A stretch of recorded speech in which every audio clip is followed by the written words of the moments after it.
We are here interviewing the Democratic candidates for president. Joining us here now is former Vice President Joe Biden. Thank you so much for joining us. Happy to be with you.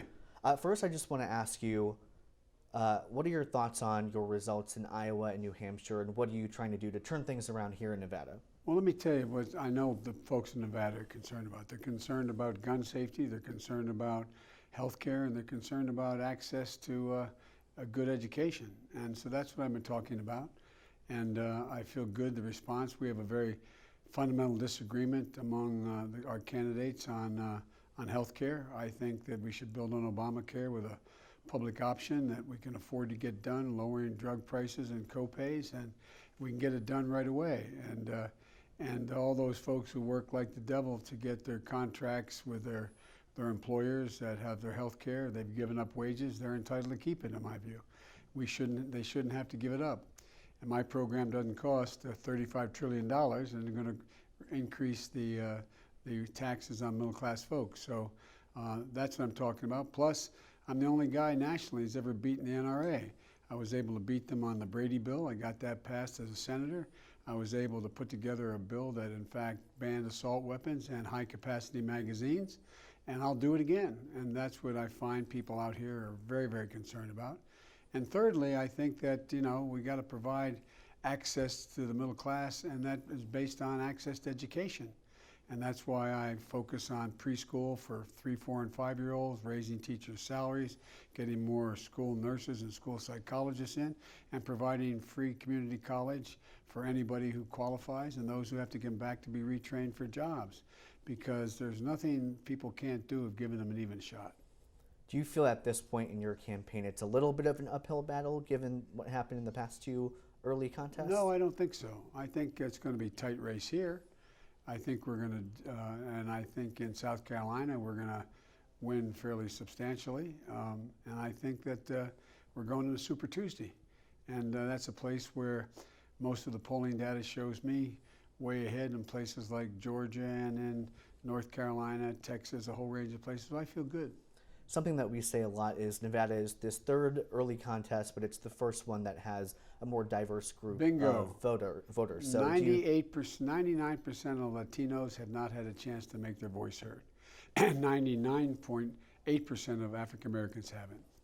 No Democrat can win the presidency without getting significant support from both groups. And I feel really good about my prospects with both groups. And that's the, and I don't take it for granted. I don't take it for granted. For those two groups that you mentioned, what specifically are you doing to try to reach out to them in the next week before the Nevada caucuses? Talk about my record. They know me. They know me well. I have overwhelming support in the African American community because I come out of the civil rights movement. I come out of a state that is the 8th largest black population.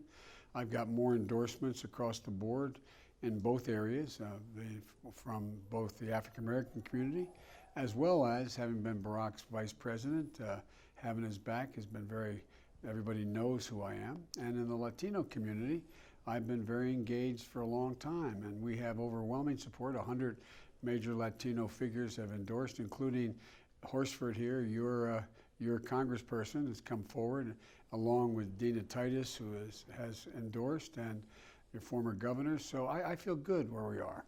Do you feel like endorsements like that and others that you've gotten here in the Silver State are helping your campaign? Well, yeah, they are. For example, we've got guys like Eric Garcetti coming from Los Angeles campaigning for me here. We've got people coming from around the country.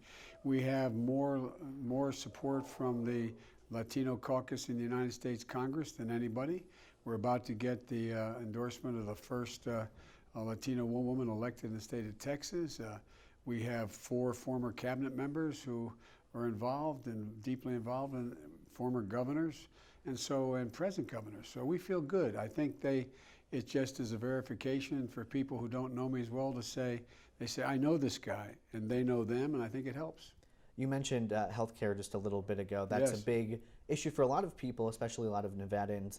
The Culinary Union has said that they want to keep their healthcare. That's They right. said yesterday that they're not endorsing a specific candidate. They did name drop you in their press conference there, but what do you make of their just Nevadan stance that a lot of people want to choose? Well, I think they should have a choice. That's why I don't think the Medicare for All proposal that the other candidates are pushing has the right to tell them they can't keep their hard negotiated health care that may be better for them, that they've given up wages for their employers, with their employers.